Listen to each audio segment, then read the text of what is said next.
Em nossas aulas a gente trabalhou os agentes internos do relevo, como você viu, né? O vulcanismo, as ações tectônicas, né? Movimentações de placas, terremotos, abalos sísmicos e os maremotos, assim por dizer, né? Que são os tsunamis.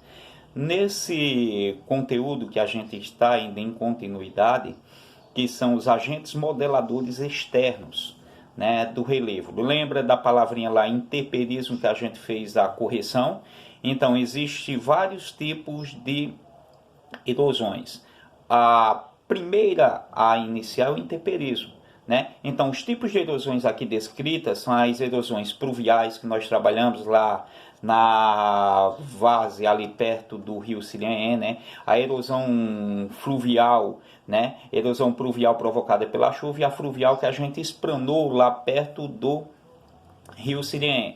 Mas existe também a erosão eólica, que você vai fazer esse processo também de análise, a erosão glacial. As erosões, elas são agentes externos responsáveis por modelar o que nós chamamos de paisagem, né? Olha só, as paisagens modeladas pelos esses agentes erosivos. A erosão glacial, né? Também é um processo de erosão. Ao desprender uma parte de gelo, ele também arrasta sedimentos. É interessante que aqui você observa uma encosta, né?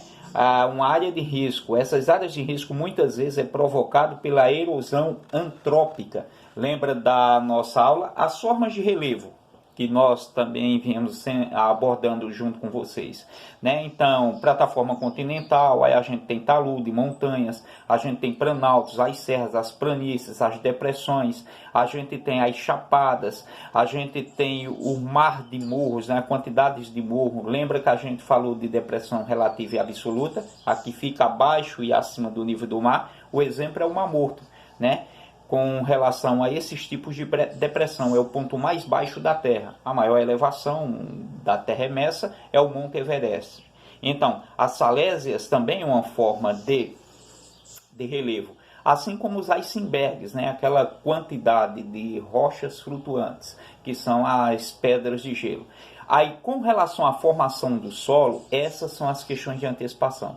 Você vai fazer essa leitura aqui, ó, formação do solo. Página 157, os tipos de solo, você vai analisar até chegar nessa página aqui, ó, tá vendo?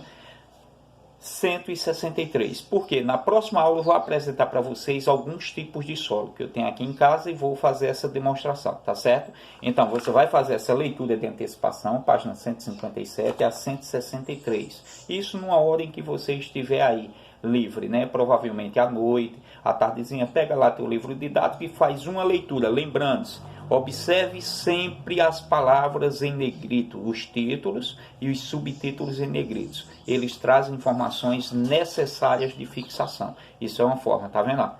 Quando você vir analisar massapê, por exemplo, é um solo específico para o plantio de cana. Foi por isso que o Nordeste foi muito explorado pelo plantio de cana-de-açúcar, porque o solo é rico em massapê. Quando eu vim analisar sobre esse tipo de solo, ele está aqui em destaque, porque ele traz uma informação interessante. Tá ok? Lembre-se, as imagens e as palavras em negrito, olha outra aqui, fertilidade, solos, elas fazem com que você analise com uma outra ótica essas questões existentes indiretamente no livro, que é a informação.